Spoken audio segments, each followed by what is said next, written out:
हरियाणा की हर अपडेट के लिए बेल आइकन दबाएं और सब्सक्राइब करें STV हरियाणा न्यूज।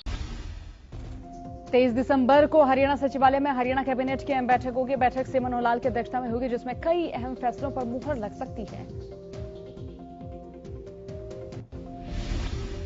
हरियाणा में कोरोना के आंकड़ों में थोड़ा सुधार देखने को मिला। प्रदेश में पिछले 24 घंटे में 993 नए मरीज मिले। एक दिन में 1744 मरीजों ने कोरोना को मात दी।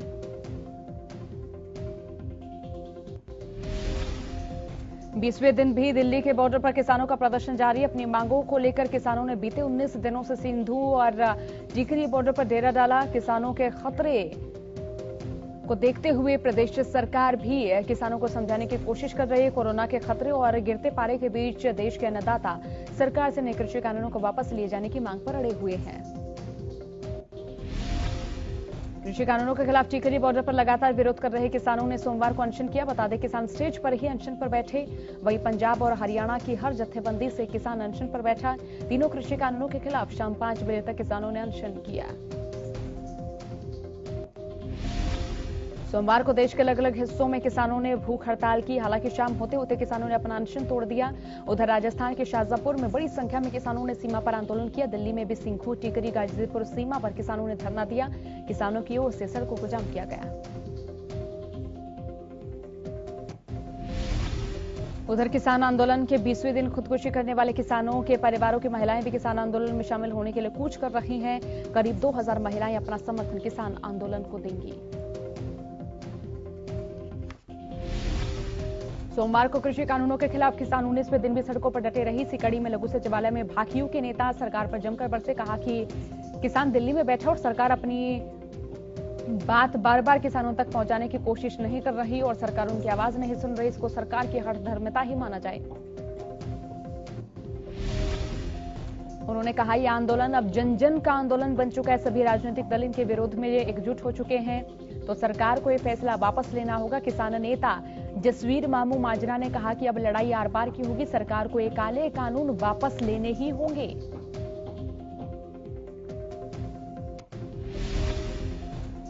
सोमवार को हरियाणा समेत देश भर के 10 किसान संगठनों ने कृषि मंत्री नरेंद्र तोमर से मुलाकात की। किसानों से मुलाकात के बाद केंद्रीय कृषि मंत्री ने कहा कि किसानों ने कृषि कानूनों की तारीफ की। साथ ही कहा कि समाधान का रास्ता निकालने की कोशिश जारी है। सोमवार को ही किसान आंदोलन को लेकर डिप्टी सीएम दुष्यंत चौटाला ने केंद्रीय कृषि मंत्री नरेंद्र तोमर से अपील की कि किसानों की समस्याओं का जल्द समाधान किया जाए। वहीं केंद्रीय मंत्री नितिन गडकरी से भी उन्होंने मुलाकात की।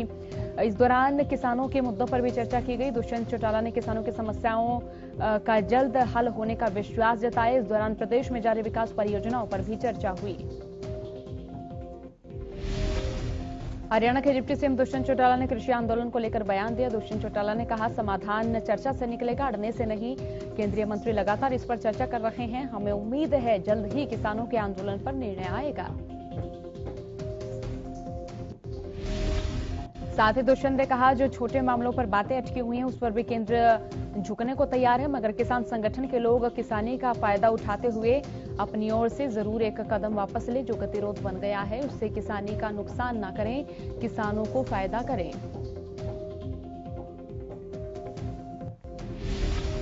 कृषि कानूनों के विरोध में 20 दिन बाद भी किसान बॉर्डर पर डटे हैं। इसी बीच आधुनिक मशीनों की सहायता से किसानों की थकान दूर की जा रही है।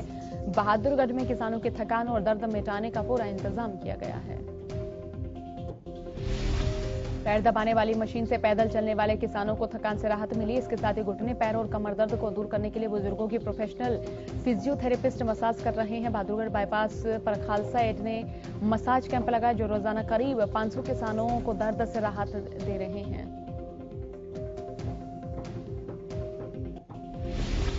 जज्जर में किसान आंदोलन को गुलियाखाप ने समर्थन दिया। इस दौरान गुलियाखाप के प्रधान सुनील गुलिया 24C के चबूतरे से हजारों की संख्या में ट्रैक्टरों के साथ निकले।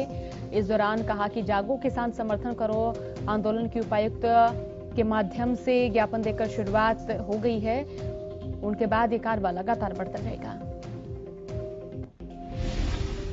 कृषि कानूनों के विरोध में आंदोलन कर रहे किसानों को सेवानिवृत्त सैनिकों का समर्थन मिलना शुरू हुआ। बता दें कि सोनीपत के एक रिटायर्ड जवान ने 28 साल देश की सेवा करने के बाद 10 मेडल हासिल किए थे, अलग अलग शौर्य के कार्य किए। उन्हें को राष्ट्रपति से भी सम्मान मिल चुका था, लेकिन किसान आंदोलन के समर्थन में उन्होंने जिला उपायुक्त के माध्यम से राष्ट्रपति के मेडल वापस लौटा दिए। किसानों के समर्थन में वकीलों ने भी लघु सचिवालय पर धरना दिया। किसानों के आंदोलन को पूरा समर्थन देते हुए बार एसोसिएशन के वकील धरने पर बैठे। इस दौरान सरकार के खिलाफ जमकर नारेबाजी की, जिसको देखते हुए लघु सचिवालय के गेट पर भारी पुलिस बल की तैनाती की गई। किसी भी स्थिति से निपटने के लिए मौके पर भारी पुलिस बल भी तैनात रहा। वकीलों ने 3 कृषि कानूनों को खत्म करने और किसानों की मांग के समर्थन में ज्ञापन सौंपा। गौरतलब है कि किसानों की मांगों के समर्थन में जहां वकील और कई किसान संगठन सड़कों पर उतरे, तो वहीं नेताजी सुभाष चंद्र बोस की पोती भी किसानों की मांग का समर्थन करने लघु सचिवालय पहुंची थी। गोवाना में किसानों के समर्थन में सर्व कर्मचारी संघ के बैनर तले कर्मचारियों ने 3 कृषि कानूनों का विरोध करते हुए सरकार के खिलाफ नारेबाजी की। इस दौरान कर्मचारियों ने कहा कि शीर्ष नेताओं और किसानों की ओर से प्रदेश भर में ऐलान किया था कि सभी जिले और तहसील लेवल पर सरकार के खिलाफ प्रदर्शन किया जाएगा। इसी के चलते गोहाना में भी विरोध प्रदर्शन कर सरकार से मांग की गई कि इन 3 कानूनों को रद्द कर एमएसपी की गारंटी दे, नहीं तो किसान आने वाले वक्त में अपने आंदोलन को और तेज करेंगे। सोमवार को रोहतक में भी किसानों ने ट्रैक्टर ट्रॉलियों के साथ लघु सचिवालय पहुंचकर प्रदर्शन किया और कृषि कानूनों को वापस लेने की मांग की। बता दें कि तीनों कृषि कानूनों के विरोध में प्रदेश भर के किसान लघु सचिवालय का घेराव करने पहुंचे।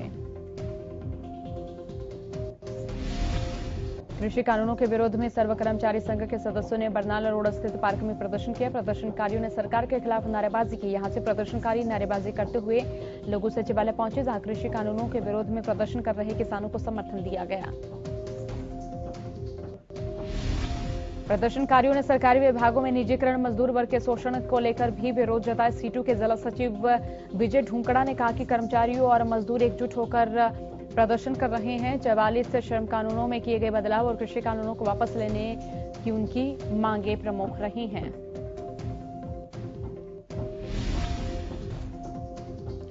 किसानों ने डीसी ऑफिस के घेराव की चेतावनी दी, जिसे लेकर हजारों की संख्या में किसान सुभाष स्टेडियम के सामने इकट्ठा हुए। इसी कड़ी में सोनीपत में पुलिस बल की 2 कंपनियों की ड्यूटी लगाई गई थी। इस दौरान सुरक्षा के पुख्ता प्रबंध भी किए गए। शहर में जगह जगह नाकेबंदी और बैरिकेडिंग लगाई गई। सुरक्षा और कानून व्यवस्था संभालने के लिए जिले के सभी ऑफिसर भी मौके पर मौजूद रहे। जिले में किसानों और खापों की ओर से डीसी ऑफिसों के घेराव की चेतावनी के बाद पुलिस भी अलर्ट मोड पर रही।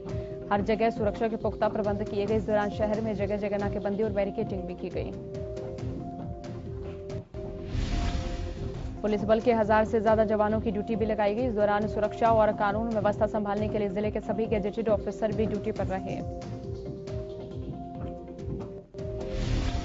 सिरसा विधायक और एचएलपी अध्यक्ष गोपाल कांडा का परिवार हमेशा से जनसेवा के कार्यों में जुटा रहा है।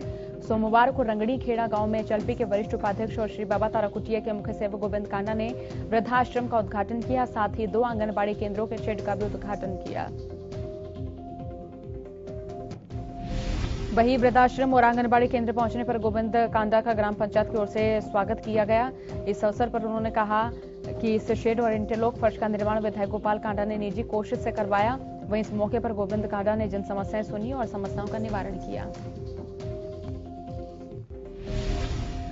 अंबाला में ट्रैक्टर ट्रॉली बिजली के पोल से टकराने से हादसा हो गया। हालांकि हादसे में किसी की जान को कोई नुकसान नहीं हुआ। गनीमत रही कि पोल में करंट नहीं आने से ट्रैक्टर में बैठे लोग किसी गंभीर हादसे का शिकार नहीं हुए।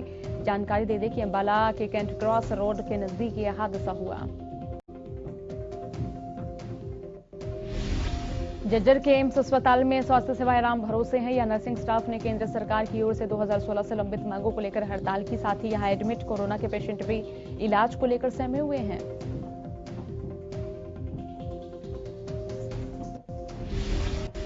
स्टाफ का कहना है कि सरकार उन पर दबाव बनाने के लिए नियुक्तियों को प्राइवेट हाथों में देना चाहते हैं, जिसका वो विरोध करते हैं। सिरसा में सीआईए टीम को बड़ी कामयाबी मिली। जिले की सीआईए टीम ने पिछले 5 साल से फरार चल रहे मोस्ट वांटेड तस्कर लाभ सिंह को काबू किया। सीआईए सिरसा प्रभारी इंस्पेक्टर नरेश कुमार ने बताया कि पुलिस टीम को सूचना मिली कि मोस्ट वांटेड अफीम तस्कर लाभ सिंह कालावली से डबवाली रोड पर स्थित रोज गार्डन में एक विवाह समारोह में आया हुआ है।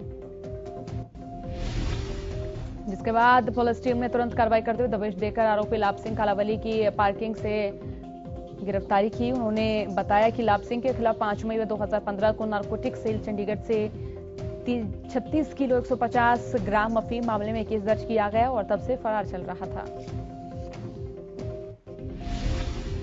उधर दिल्ली से सचे फरीदाबाद में लगातार कोरोना की रफ्तार पर ब्रेक लगने के लिए प्रशासन सतर्क है और दिल्ली की ओर से आने वाले लोगों का रैपिड एंटीजन टेस्ट कराया जा रहा है। इसके साथ मास्क न पहनने वाले लोगों के चालान किए जा रहे हैं। मास्क न पहनकर चलने वाले वाहन चालकों के चालान कर पुलिस उन्हें कोरोना के नियमों का पालन करने की अपील कर रही है। दिसंबर का महीना आधा गुजर चुका है। ऐसे में प्रदेश में ठंड ने अपना असर दिखाना शुरू किया। हिसार में आज सुबह से ही ठंड ने लोगों को कपाना शुरू किया। कई जगह लोग घर में ही सिमट कर रह गए और सर्द हवाओं ने आम जन जीवन को भी काफी प्रभावित किया।